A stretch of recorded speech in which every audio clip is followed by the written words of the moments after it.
Hi everyone, welcome back to Sheri Approved. I hope you guys are doing well, and if you are new to my channel, welcome. I'm seeing that I'm getting some new subscribers and I'm so grateful. Thank you so much, and I hope you guys are enjoying the content and I hope that it's useful for you. So a couple months ago I did a get to know me video. Today's video is going to be part 2 of that series, and usually the questions that I answer are the ones that you guys send in. So I did ask on my Instagram stories this week, what do you guys want to know about me? So I mean, I can't answer all the questions, but I just literally pulled some of them, and I'm going to try to answer them for you today so that you could get to know a little bit about me. So obviously my name is Sheri, and of course I will link the first part of that this series in the description box below so that you could check the first part just in case you want to get to know me a little bit better. So the first question that I have here is from Nisha, and she said that she's checking out my different color frames in terms of my glasses, and she wanted to know how do you pick such versatile frames. And I laughed when I saw this question because most of my YouTube videos I am not wearing glasses, and that's simply because the light kind of reflects off of it sometimes, although I do have anti-reflective lenses. But yeah, so I avoid wearing glasses while I'm filming for YouTube. However, on a day-to-day basis, I wear my glasses all the time, from the time I wake up in the morning to the time I go to sleep at night, because I literally can't see. I'm short-sighted and I have a little bit of astigmatism. But in terms of the glasses, and I will try to include some photos of what she might be referring to, I do have different shapes and different colors. Not very conservative in terms of the color selection, but literally to choose, sometimes I will go in to the store, and I have been getting my glasses from Ferrer Optical for more than 20 years, like since I was in high school. And I will literally go in, all the girls there, they know me, they have an idea too as well of my style, and I tend to like to be a little bit fashion forward, but I want the specs that I choose to also be work appropriate and classy and sophisticated. So you know, there's a huge kind of balance to strike in the middle there. But while I go with what I have in mind, I always take my husband with me because I literally spend, like, let's say the appointment to check your eyes is like 15 minutes or 20 minutes, whatever. To choose the frames will literally take me an hour and a half. I will try on a ton of frames, and then I will come down to probably the top 10, the top 5, and so we go in. So usually when I'm buying frames, I buy every couple of years, and I will probably buy 3, well, between 2 to 4, depending on my budget, depending on prices and so on, just so that I have stuff to rotate between the outfits that I wear and that kind of thing. But yeah, I go in with an idea. So the last time I knew that I wanted something in the burgundy shade range, because I had a frame like that long time before, and I loved how it looked against my skin. They didn't have any burgundy, but they had this deep pink, which is the one that I chose and absolutely loved. I ended up going with a teal green, and that was actually recommended by one of the staff there, because they thought I would look nice on me, and I wouldn't have thought about it in the first place, but then it ended up going with so many of my outfits. And I obviously I chose a leopard and red because I cannot get away from leopard. I love leopard. I love leopard. So yeah, so it's a combination of going in with what I want, my personal style, the fact that the staff there, they know kind of like what I want as well, and then my husband is there to kind of say, yeah, I like this, I don't like this, and give me a second eye as well. So because clearly I'm not seeing the glasses on my face unless I look in the mirror. Question number 2 and 3 I will put together. So Janelle asked, what is your favorite food? And that was like a hard question. You know, a few years ago, I would have jumped out and like immediately answer. I have so many favorite foods because I'm a foodie. Like, once it tastes good, you have a great taste profile, I will try it. In fact, my family jokes all the time. When I say my family, and I just talk my immediate family, I talk about my cousins, my aunts, and everything. Like, when they're talking about me to people, they will say, there is a member in our family, she will try anything once, and they're talking about me because I love to experiment when it comes to food. So I love our local cuisine here in Trinidad and Tobago, the African diaspora, the Indian diaspora, the Chinese, the Syrian. Oh gosh, I love it all, but I also love international food, and I found that traveling really opened up my taste buds to a whole different taste profile. So yeah, I don't know if I have a favorite food. I just love food. And Rema said, and this question she asked because I made this before for her. And she said, when next are you making pink salmon and black bean salad? So some years ago, we were having this get together with friends and I needed to make the salad. And I was like, I don't want to go with the usual, regular tossed salad. So I just did a quick recipe. Actually, I opened the cupboard. I pulled out the ingredients that I had from the cupboard and the fridge. Then I put all those in and then I searched a recipe and something came up. And literally, I tweaked that to my own thing. And then I started making that for everything, for family events, for friends, and so on. I have friends who make that more than me now. And it is a black bean and corn salad. It's kind of like a salsa, but it's flavored with lime and olive oil, a little bit of jeera, and fresh herbs like basil or mint or whatever you have, you put it in. Oh my God, it is out of this world delicious and super refreshing, especially in our hot climate. And it goes with so many dishes. But that's why she's asking for that, because while Rema can make it, clearly she wants me to make some for her. Question number 4. Giselle said, why are you so awesome? So I'm not sure that's a question as much as a comment, but Giselle, thank you so much that you think I'm awesome. And thank you for that compliment. Question number 5 was asked by Adana. And this, I think, would have pegged a little bit off of the first video that I did when I spoke about this. And the question is, how do you, I'm reading here, right? How do you maintain your thyroid health? And have you had your thyroid removed? So, in the first video, in the Get to Know Me, I did mention that I do have a goiter. Hence, my neck tends to look a little bit heavier than regular people. It's not just fat. Yeah, there is some fat because I'm a thick girl, but it is mainly because my thyroid is larger than it should be. It regularly, a regular person's thyroid. And she's asking, how do I maintain my thyroid health and if I've had my thyroid removed? So no, I still have my thyroid gland there. It has not been removed. My doctor has been monitoring it for several years. And it's really just the goiter, which is an overgrowth of the thyroid gland. My thyroid is not underactive or overactive, so it's still functioning pretty normal. They have discovered some nodules when we have done like ultrasounds and stuff, and that is something that they monitor just to make sure that doesn't turn cancerous or anything like that. But as of now, my thyroid does not need to be removed. It's working fine. And of course, that avoids me being on like any other permanent medication, because of how important your thyroid gland is. But in terms of maintaining my thyroid health, there are several reasons for goiter, but one of them is iodine deficiency. So I do make sure that I check on my iodine intake. So I do take supplements sometimes, and of course I do watch it as well in my diet to make sure that I do have. There have been times over the years that, I don't know, this is so weird. I don't know if this happens to anybody who has a goiter, but it seems as though sometimes it will just look larger sometimes than others. And it's really my mom or my grandmother who used to notice that it'll be like, Sheri, your neck look a little heavier today or something. I don't know if something happens based on what I eat, or I don't know, that happens, that it seems that it gets a little bit larger sometimes and then it just goes back to, how it is right now. I don't know. But yeah. So my doctor do send me for tests every 6 months, and taking care of my health is really important to me. So I do make sure I do get it checked, but for now, I'm good to go. So the next question number 6, let's see, is this is from Tish. What inspired you to learn more about skincare? So I know I probably mentioned this already in terms of a little bit of a history with me and my skin, but ever since my teen years, I suffered with acne and I felt like I had never gotten control over it. From the time I was 18, at that time I would have been going to university, studying for my degree, which is in business, by the way, completely different. And I started to, work and get my stipends and so on. So I actually started to go get professional facials, which I highly, highly, highly recommend. What I had noticed though, like while I would have had skincare at home, which would have been very, very basic, like I just cleanse, tone, moisturize, and SPF.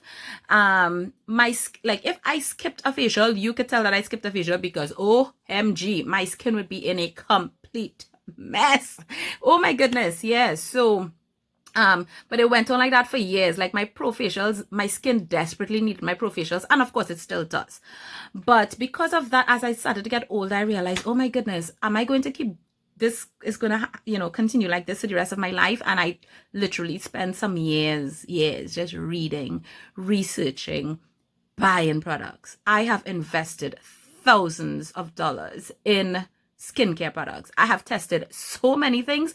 Like y'all haven't even heard the scratch of things I've tested, because when something is rubbish, I'll just throw it out, but I've tested and tested and tested to figure out what works in my skin. So usually you'd find I'd be able to give recommendations based on what works in my skin, as well as based on how something reacts. I could tell, okay, it might work better for this or that. I have really educated myself in ingredients, and I usually will tell you guys that I'm not a dermatologist, I'm not an esthetician, I'm just a very well-read, well-researched, and have a lot of experience with products. So that's where, or the angle that I will usually be talking to you all about. But yeah, it was really because I wanted to get my own skin under control that I got into skincare, and I absolutely love it. The next question is kind of related to that, and it's a question from Anne, and she said, how are you able to maintain consistency with your facial regime? And it's really pegged on that. First of all, my time for skincare is me time. I love that. I'm not giving it up. I might have to contract it sometimes because of responsibilities, in terms of maybe some days not as much time as others, but I do not skip it. Skincare is as important to me as brushing my teeth daily and taking a shower. So literally, once I'm showering, my skincare routine happens, and I've been doing it for so long that it's become second nature. It's like the back of my hand kind of thing. So I will automatically do it if I don't do my skincare routine, or if, like, even if, for example, something's happening really fast and all I could do is throw an essence on as I get out of the shower and put on SPF, I'll be fine. Because literally, if I go outside without it, I'll feel completely naked. It's that important to me. And because it's that important, because, like I said, because as important as brushing my teeth or taking a shower, it don't ever get skipped out. And it's me time. Me time is important time, especially in the scheme of things when it comes to my life. OMG. So yeah. So that was question number 7. We have 3 more to cover in this video. Question number 8. And I think question number 9 is kind of related. So I will put both of those together. That's one. Question number 8 is from Shiana. And she says, how do you manage or balance everything in life? I admire you so much. May God keep blessing you. Thank you so much, Shiana. Blessings to you as well. And a lot of people tell me that they admire me, and sometimes I'm like, what do you admire? Like, seriously, I feel like sometimes, okay, yeah, I'm in the public eye, I'm in the public view and all of that, but there are also people that I look up to as well. Vessi asked, and I'll put the 2 questions before I get into it. She said, how do you manage wearing so many hats and still looking put together? So they kind of related. So first of all, let me say this. I struggled a lot with this thing called balance. I know we talk a lot about it, finding balance in your life and all of that drama. And I just figured, like, oh my gosh, this thing is just so hard. Recently, I was in webinar some weeks ago, I think, on women in leadership. And one of the speakers said something that I was like, yes, she said, balance is a myth. And I was like, thank you so much for saying that, because I completely agree. I felt like that was what was in my heart and my spirit, but I just didn't have a way to express it. But she said it completely, the way I live my life. Balance, it's difficult, probably almost impossible, especially with a life like mine. What I do is prioritize, because I don't know if there's anybody there, maybe you could raise your hands, anybody's ever get everything done any day? I don't know if you do. And why is Vessi asking about how many hats that I wear? Because, yeah, you see me, I'm on YouTube and I'm on social media, and I'm hugely into skincare, and I'm answering messages all day, helping people with their skincare routines and all of that. But I also have a day job, and somebody did ask me this question. Oh, Rajeshri, so I'll just put it in here. She asked, like, what do I do? What is my day job? And I think I mentioned this in the first video. I actually work for a Latin American government, and I manage their international trade office for all of CARICOM. So I lead that, and that's on a daily basis. You can imagine that is very time consuming as well. I am also a musician. I sing with my church. I am also a teacher at my church. I do women's conferences. I manage marriage conferences as well with my husband. What else do I do? Oh, I'm also an internationally ordained minister. I am involved in women's empowerment organizations. Of course, I am a wife. I am a mother. So, and that's just some of the things that I do. So yeah, it could get very, very crazy. Balance don't work for me. Priorities do. And that's what I want to leave with you when it comes to that topic. Like really and truly, when I start my day, I will have a list of the things that I need to get done. At the top of my list is always my relationship with God, my husband and my daughter. Those are always my priorities, the things that I need to get done for the day for them. And of course, taking care of me, and everything else I prioritize based on the time or, the importance for the particular day. And how do I manage to stay looking put together? Literally, because I have, one of my values is that self-care is so important. Taking care of me is so important in order to be able to give my best to others, that I don't skip it at all. So you have no idea, I'm talking to you right now, and I am so exhausted. I'm sleep deprived.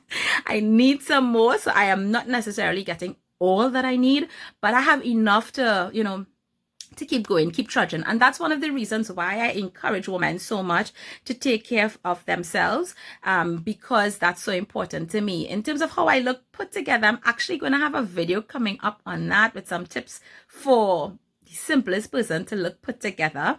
But for example, one of the things that I did and I invested in myself some years ago is because I'm always in the public eye.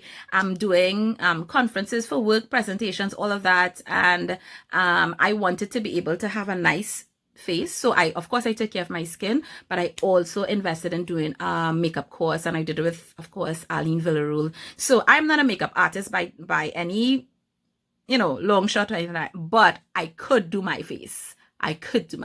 And that was really, really important for me to be able to put, something really good forward. And we are almost at the end. So let's see. That's question 8 and 9, and we're at number 10. Finally. Oh my goodness. I said I'm going to try to answer 10 questions in this video. But number 10 comes from Me Harris. I'm not sure if I'm pronouncing her name properly, but she said, this question is not really about you. How is Hadassah doing? And I decided I'm going to leave that last. So for those of you who don't know, Hadassah is my daughter, my only child. And Hadassah is now 16, 17 months old.